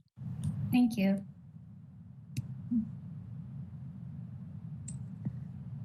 Good afternoon, Commissioners. Michelle Taylor, Department staff. The item before you is a request for a certificate of appropriateness for the property at 714 Steiner Street, located in the Alamo Square Historic District, locally designated under Article 10, Appendix E. 714 Steiner Street is a Queen Anne building on Postcard Road, directly across from Alamo Square. The building is a 3-story over-garage, wood-frame, 2-unit residential building constructed in 1895 and features a gable roof and bay window. The proposed project includes conversion of the existing garage into habitable space, resulting in the replacement of the garage door with a pair of new windows centered under the bay window and siding to match the existing. Other visible work will include repairs to street-facing windows, rehabilitation of the front landscape, and repair of ornamental wood detailing. Additionally, the existing front entry stairs exhibit signs of failure and will be removed and replaced with a new stair based on historic documentation and neighboring properties. Additional alterations include a horizontal rear addition, a new deck, and new openings at the rear of the building. Work at the interior will include remodeling of both units, seismic strengthening, and new skylights. Overall, the proposal includes the use of materials and details that are compatible without providing a false sense of historical development. For example, work related to the rehabilitation of the ground floor and landscape will include new ground floor double-hung wood sash windows surrounded by a simple wood trim, a modest new curb wall, and a low iron fence. There is evidence that the original design of the building included these features before insertion of the garage. However, as this is not a full restoration of the ground floor, and to avoid conjecture, the proposed reintroduced elements will be simple and modest in design. The proposal overall is appropriate for and consistent with the purposes of Article 10 and complies with the Secretary of the Interior standards for rehabilitation in that the proposal respects the character-defining features of the subject building. Restored features will be based on existing documentation and neighboring properties, and all new materials shall match the historic materials in composition, design, color, texture, finish, and other visual qualities, and shall be based on accurate duplication of features. Therefore, staff has determined that the proposed work as outlined in your case report is in conformance with the requirements outlined in Article 10 of the Planning Code and the Secretary of the Interior standards. Staff would also like to note that in addition to the 4 letters of support included in your packets, staff has received 1 letter of opposition to the project, specifically the addition of the proposed planter and bicycle storage unit. Based on the analysis, staff recommends approval, and based on feedback from the commissioners, I would like to recommend amending the motion document to include conditions of approval associated with the construction of the new stairs. The proposed conditions of approval are 1, that prior to demolition of the stairs, an on-site 18-inch square full-scale mock-up of the proposed stucco finish for new entry stairs to match the existing shall require review and approval by Planning Department Preservation staff. 2, that prior to work beginning on the new front entry stairs, an on-site 6-inch square full-scale mock-up of proposed terrazzo finish for the new entry steps shall require review and approval by the Planning Department's Preservation staff. And 3, that prior to issuance of the building permit, the project sponsor will provide for Planning Department staff review and approval information about proposed metal for the front railing, fence, and gate. Upon request, project sponsors should be prepared to provide a metal sample for preservation staff review. This concludes my presentation, and I'm available to answer any questions. I will now turn it over to the project sponsor team to present. Thank you. And I'll be sharing my screen. Angeles, are you with us? Yep. We're here. Okay, you have 5 minutes. Thank you. Good afternoon. My name is David Armour. I am the architect for the project at 714 Steiner Street. I want to start by thanking the Commission and the Zoning Administrator for their time today, as well as the department staff for their collaboration with our team. This is one of those rare projects that checks all the boxes, a thoughtful restoration effort that reflects the project sponsor's vision while also supporting numerous public policy goals to restore and preserve historic architecture, to maintain and enhance existing housing stock, to prepare for future earthquakes, and to promote the use of alternate modes of transportation over personal cars in an era of changing climate. The new owner, who brings a deep love and appreciation of Victorian homes, is excited to restore the original architectural parameters of the house on the upper 3 floors for use as her long-term residence, while creating a new, high-quality dwelling unit on the ground floor by removing the non-original garage. 714 Steiner was built by Matthew Kavanaugh in 1895 and is part of the iconic row of painted ladies on Alamo Square. The site measures only 75 feet in length and 23 feet 3 inches in width, and the existing building provides a non-conforming rear yard that measures 17 feet 9.5 inches and matches the other properties on the street. The existing two-story rear deck projects into the required rear yard, similar to many of its neighbors along the block face. The house was originally constructed as a single-family dwelling with a classic double parlor configuration, and then in 1960 was insensitively converted to 2 dwelling units. At that time, new walls were built to convert the double parlors to bedrooms. Interior door openings were infilled to create a common entry hall, and the interior stairs were enclosed with walls in place of the decorative wood balustrade. The current garage was added after 1947 without a permit and resulted in removal of a notable portion of the brick chimney, creating a structural hazard to the existing building as well as the adjacent house in the event of an earthquake. The rear multi-story wood deck was likely added with the conversion to 2 units. The removal of the garage allows for restoration of the original front window configuration at the ground floor, as well as the low wall, bollards, and wrought iron fence along the sidewalk seen in the photos from the 1940s. The existing non-original front stairs will be rebuilt to correct for structural and waterproofing defects and will maintain the current terrazzo finish on the treads and risers and patterned stucco finish on the exterior walls. The original front doors, windows, and decorative millwork on the upper levels will be refurbished and the entire exterior will be repainted. The chimney will be rebuilt in wood framing with a scored stucco exterior finish that replicates the existing chimney. At the ground floor, an arched opening in the south wall of the front stairs leads to a new lower entrance to the upper unit, as well as the required trash storage, cleverly concealed under the front stairs. The decorative wrought iron fence encloses a new landscape planter that replicates the original front garden seen in the vintage photos. The construction of the planter, along with the sloping topography of the site, allows for the inclusion of a creatively designed mechanical bike storage enclosure that is completely concealed from public view, but nonetheless requires a variance. The planning code allows for landscaping and garden furniture within the front setback, but the code doesn't contemplate bike parking hidden within a landscaping feature. The owner has agreed to give up the garage to provide a spacious ground floor unit and restore the historic window configuration. Interior bike parking is infeasible because the owner's e-bikes are cumbersome, and any interior ground floor bike parking would have to be accessed by a narrow and difficult to maneuver path into the building. The proposal is a creative solution that furthers city policy to prioritize alternative modes of transportation. Again, the bike vault would be completely undetectable from the street. At the sidewalk, one would only see the low fence and street level planter consistent with the original design of the home.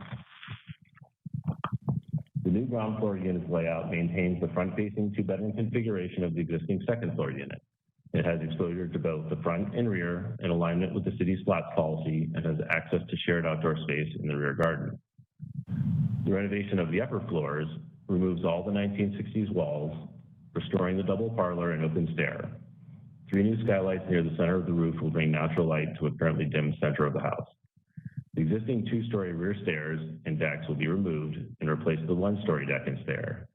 Though the new deck and stairs require a variance, the new deck provides nearly all the existing deck's usable open space and is designed to align with the second-story projection at the adjacent house at 712 Steiner. Compliant exposure at the lower unit has been achieved through removal of the garage. The deck is necessary to provide required private open space. The planning code requires that the project provide 166 square feet of shared open space for each unit. The project proposes 327 square feet of shared open space on the ground floor, 166 square feet allotted to the lower unit, and 161 allotted to the upper unit. This leaves a deficit of open space for the upper unit, which is provided on the second floor deck. At the rear, all exterior siding and trim will be replaced, matching existing materials and profiles, and new painted wood windows and exterior doors will be provided. The existing bay will be removed, and a new bay window of similar perimeter length is proposed. The new bay will be shifted further from the property line to align with the new set of doors below. That's the end of the presentation. I'm available to take any questions. Great, thank you. We should now hear from preservation staff regarding the Mills Act request. Ms. Ferguson. Jonas, I'm going to start off. Good afternoon, Commissioners. Elizabeth Gordon-Jonquier of Planning Department staff. The second aspect of the item before you today is the Mills Act property contract for 714 Steiner. I'd like to provide a brief introduction to the Mills Act before we get into application specifics. The Mills Act legislation authorizes local governments to enter into contracts with private property owners of qualified historic properties. This agreement provides property tax reductions to owners of those historic properties who can then allocate the savings towards an appropriate maintenance and restoration plan. The department currently holds 45 active Mills Act contracts. I'd like to acknowledge our dedicated core Mills Act staff, Shannon Ferguson and Michelle Taylor. They are both the glue that keeps the department's Mills Act program together.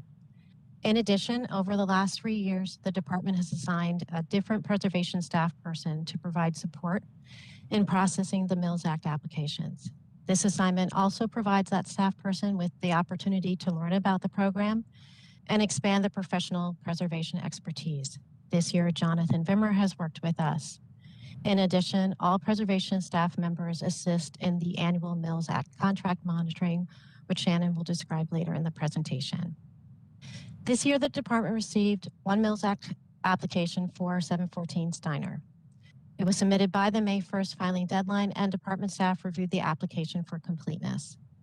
Department staff conducted pre-approval inspections and worked with the applicant to revise rehab and restoration and maintenance plans to ensure future work will be conducted in conformance with the Secretary of the Interior standards for rehabilitation. Staff also reviewed the application on the merits of 5 priority considerations, which are included in the executive summary section of your packet. Briefly, these are necessity. The project will require a financial incentive to help ensure the preservation of the property. Number 2, investment. The project will result in additional private investment in the property other than for routine maintenance for something like a seismic retrofitting or substantial rehab and restoration work. Meeting this criterion establishes that the property owner is committed to investing in the restoration, rehab, and maintenance of the property. Number 3, distinctiveness. The project preserves a distinct example of a property that is especially deserving of a contract due to its exceptional nature. 4, a consideration for recently designated city landmarks, properties that are recently designated will be given priority considerations. And then finally 5, legacy business. The project will preserve a property at which a legacy business is included in the application. The application review process also includes determining whether a property meets minimum eligibility requirements. In addition to being formally listed on a local, state, or national register, eligibility is limited to properties with an assessed value of $3 million or less for single-family dwellings and $5 million or less for commercial properties. However, if a property exceeds the assessed value limit, the Historic Preservation Commission may recommend that the Board of Supervisors grant an exemption from the limitations if the site, building, or structure is a particularly significant resource, and granting the exemption will assist in the preservation of the building or structure that would otherwise be in danger of demolition, substantial alteration, or disrepair. These considerations and criteria are consistent with this Commission's resolution centering on preservation planning on racial and social equity and the Department's Racial and Social Equity Initiative. 714 Steiner meets the eligibility requirements, however, it exceeds the $3 million assessed value limit and requests an exemption from the limitations. Your commission packets contain a draft valuation for the property outlining the potential property tax savings. These figures were compiled by the assessor's recorder's office, and if approved, the property owner will enter into a Mills Act contract with the city. The agreement is a 10-year revolving contract that is renewed annually. Finally, staff would also like to take this opportunity to provide a brief update on the department's efforts to evaluate racial and social equity impacts of the Mills Act program in support of the department's goals and the HPC's resolution number 1127, particularly how the Mills Act program could be expanded to help underrepresented neighborhoods and peoples. Staff has prepared a draft strategy to address these issues with the goal of including the strategy as one of the preservation's overall cultural resource priorities and racial and social equity action plan. Although still in development, we can confidently say that the plan will consider both short-term and long-term strategies and coordinated with interested parties and stakeholders, including this commission. Additionally, in our efforts to evaluate equity considerations relating to Mills Act, staff realized that while Mills Act is an important preservation benefit program, it is not the only incentive program available to property owners of historic buildings. With that in mind, staff has created a single page on the Planning Department website, which discusses a range of city, state, and federal programs that offer savings, grants, and loans to property owners of various incomes. Shannon Ferguson will now present the application for your review and consideration.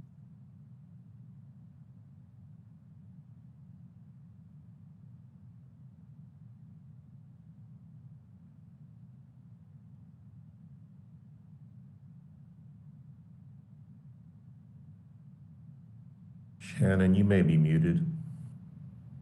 Good afternoon, Commissioners. Shannon Ferguson, Department staff. The item before you today is a Mills Act application for 714 Steiner Street. The building is located on the east side of Steiner Street between Hayes and Grove Streets. The subject property is a contributing building to the Article 10 Alamo Square Historic District. It is one of the Queen Anne buildings on Postcard Row, directly across from Alamo Square, and is a 3-story over garage wood frame 2-unit residential building constructed in 1895 that features a gable roof and bay window. As mentioned before, 714 Steiner Street is currently valued by the assessor's office at over $3 million. Therefore, a historic structures report was required to show that the property meets the requirements for granting exemption from the limitations on eligibility.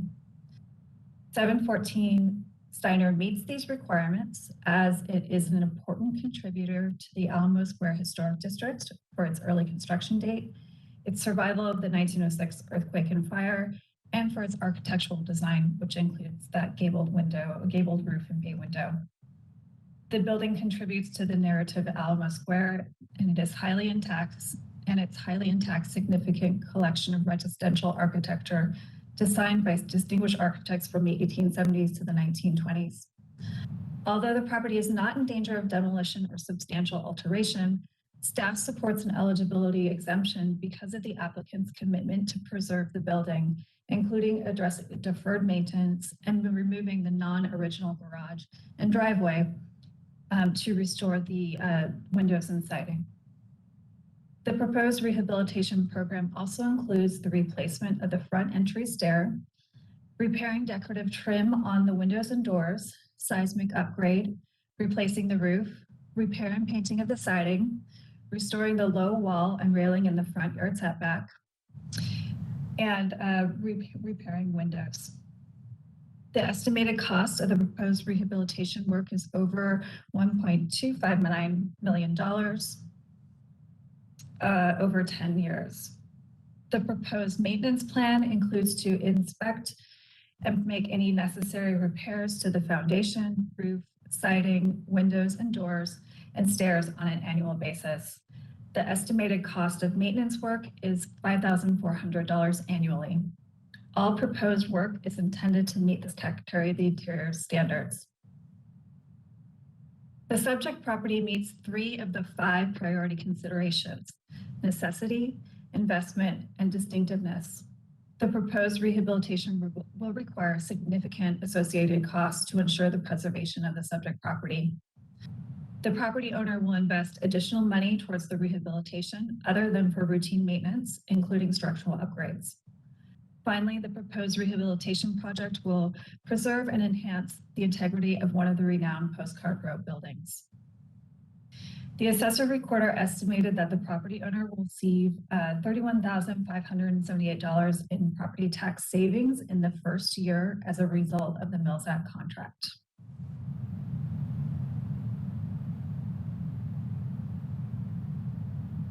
In addition to presenting the Mills Act application today, I would also like to take this opportunity to provide a brief update on the status of the city's current Mills Act contracts. The department sends annual monitoring affidavits to Mills Act property owners who then self-report rehabilitation and maintenance scopes of work completed in the previous year. This year, the department received monitoring affidavits from all but 2 Mills Act property owners. Our analysis shows that 36 of the 42 properties are in compliance with the Mills Act contract. 1 property is under enforcement and 2 properties require additional information. Staff will continue to follow up with these property owners who have not submitted their affidavit and also that require additional information. In addition, 2 properties requested to move rehabilitation scopes of work to the following year. Staff granted these requests as the properties were generally being maintained in good condition. Staff also received a report prepared by the assessor recorder, which indicates that the current total property tax savings received by all current Mills Act property owners is over $1.3 million. This report is available for your review in your packets. In conclusion, department staff recommends the Historic Preservation Commission recommend approval of the Mills Act application for 714 Steiner Street to the Board of Supervisors for the following reasons. The property is a qualified historic resource. The rehabilitation and maintenance plan was found to be appropriate, and all proposed work is intended to meet the Secretary of the Interior standards. This concludes my presentation. Elizabeth and I are happy to answer any questions you may have. The assessor recorder is also on hand for any questions. At this time, I'd like to allow the property owner to speak to you. Thank you. Hello, I'm Leah Culver, and I am the homeowner of 714 Steiner. I'd like to tell you a little bit about why I purchased this home. One of the things I love most about San Francisco is the Victorian and Edwardian homes that make our city so charming. And when it was time for me to purchase my own home, I saw that 714 Steiner was for sale. As you may know, it's one of the famous painted ladies of Alamo Square, so I just had to take a look. As you also know, the home is nearly 130 years old, and it is in need of some repair, to put it lightly. However, I fell in love with the home and the location in the Alamo Square neighborhood. I knew it would be a huge undertaking to restore the home. However, I consider it a great honor. I would love to keep this home looking great as one of these painted ladies of Alamo Square.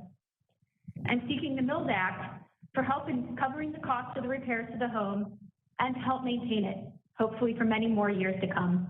Thank you. Great, thank you. If that concludes staff and project sponsor presentations, we should open up public comment. Members of the public, this is your opportunity to address the commission on this item, or on these items, rather, I should say. You need to press *3 to be added to the queue, and when you hear that your line has been unmuted, that is your indication to begin speaking. You will each have 3 minutes.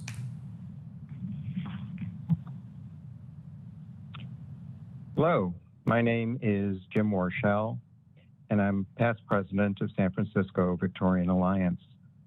For nearly 20 years, I've lived near this amazing historic resource, 714 Steiner. Not only do I wholeheartedly endorse the restoration plan on its own merits, but there are several other very exciting factors strengthening my support even further. This house is being prepared for a very long future life with its historic elements preserved, but new structural strengthening and forward-looking technologies incorporated. The second unit is not only being preserved, but is being enhanced to be a far better unit. The ecology committed couple who purchased this home and are making it their long-term home have chosen to eliminate the non-original garage and are focusing on highly sustainable bikes as their means of transportation. This is a practice we need to applaud and support. Most significantly, their efforts are being followed carefully by a whole community of younger people. They are leading by example to make preservation, commitment to our historic resources, and the environment demonstrable path moving forward for a younger community. Encouraging their efforts by approval of this plan aids the efforts to increase the interest and commitment to preservation to a new generation. I thank staff for their strong support of this. I further endorse the Mills Act being used so appropriately on a building like this, and we are delighted to welcome this new homeowner into the preservation community of San Francisco. We know preservation's in good hands with people like this joining us. Thank you very much. Thank you. Last call for public comment on this item. You need to press *3 to be added to the queue. Okay, seeing no additional requests. Oh, I take that back. You have 3 minutes.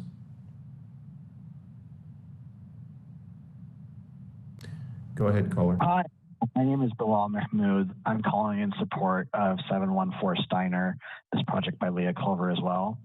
In the time I've known her, she's been an amazing enthusiast for biking, sustainable architecture, and really making an innovative and sustainable city in San Francisco. And so I believe her project that is being proposed is extremely exciting. As one of the previous callers mentioned, there's a truly innovative approach to rethink how a house can be restructured to be truly bike first and bike friendly, especially with the bike vault component of the proposal. So I hope we can approve her new development and set an example for how we can better incentivize bike culture and zero emission transportation through the restructuring of our houses are built. Thank you, and I yield my time. Okay, final last call for public comment on this item. Seeing no additional requests to speak from members of the public, commissioners, public comment on this matter is closed and it is now before you. Oh, I should remind you, commissioners, to please act first on the certificate of appropriateness, allow the acting zoning administrator to act on the variance, and then if those are both affirmatively approved, then we can move on to the Mills Act. Thank you. Commissioner Foley? You know, I would say the last caller, what he said, kind of took all the words out of my mouth. I think it's incredible what they're doing here. I think it's amazing how they're going to restore this building. I've driven by this building a million times. I'm really, really excited about this. So thank you very much. Thank you. Commissioner Johns? Yes, I think Commissioner Foley had everything right, and I move that we approve the certificate of appropriateness. Great. I'm going to allow the other commissioners to speak, but I acknowledge your motion. Commissioner Nagaswaran? Yes, I was very encouraged and excited that so much is being done to rehabilitate the building and, you know, put some new uses to it while being, respectful to the architecture and the visual of this building. So I appreciate all of that. I had just a couple of questions and just comments. And for the front wall in front of the bicycle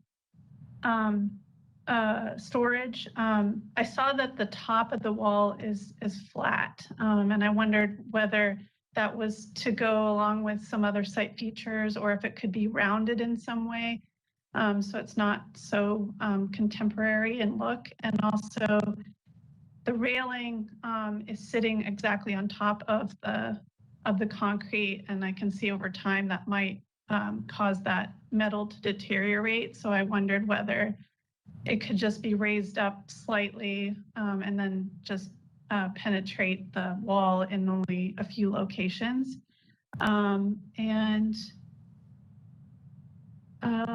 Let's see, I know that the front stair, that the risers and the treads were made to comply with the regular code. I just wanted to and it really has been no effect to what it looks like.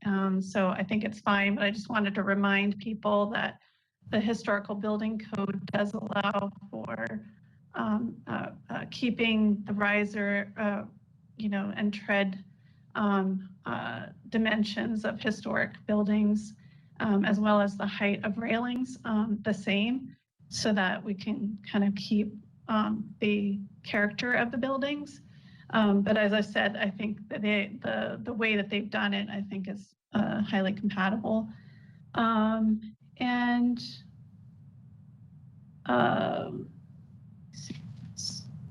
then Michelle had noted that there was going to be some samples.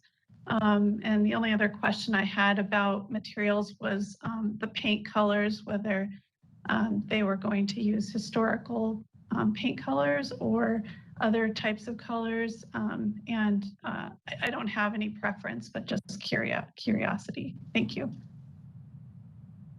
Thank you, Commissioner. As for paint colors, Alamo Square does not have any restrictions or guidance around paint colors, so the planning department does not typically consider or review paint colors. So I'm not sure if I could speak to that. That I think is to the preference of the property owner and project sponsor. But I'm in support of a curved wall with the fence modifications as you suggested, but I would like to ask if the project sponsor or architect also has thoughts about this. It would be their design, so maybe if the architect could speak.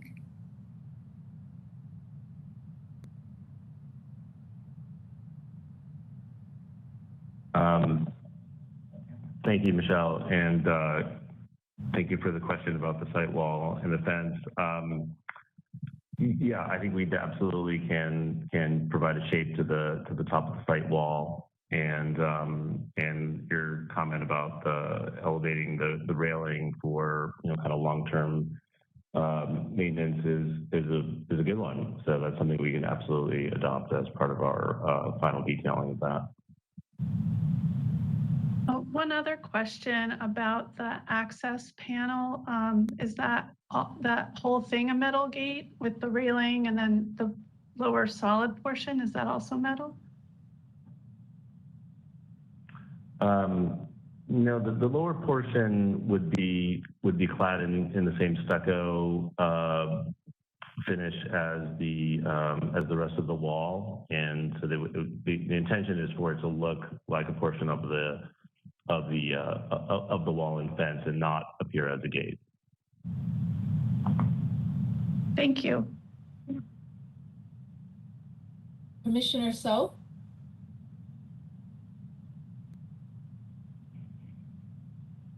I really applaud this project, the entire team, and also the staff.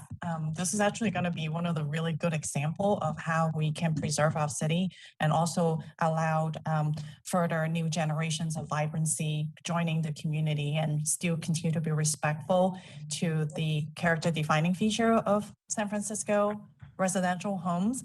And I also love the owner here to speak about how she fell in love with getting one of these homes. It's really hard.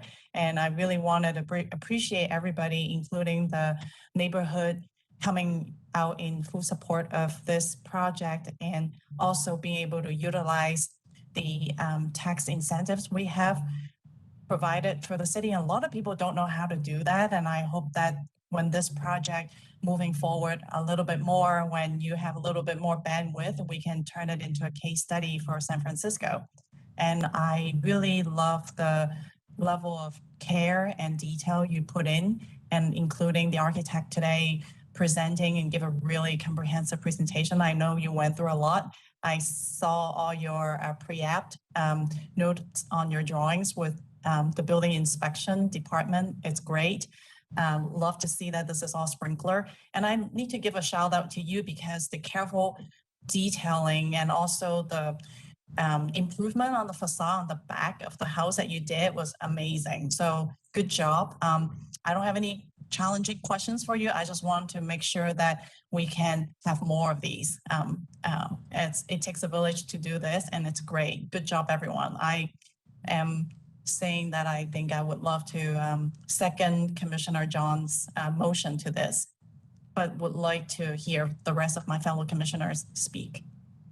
Thank you. Commissioner Black.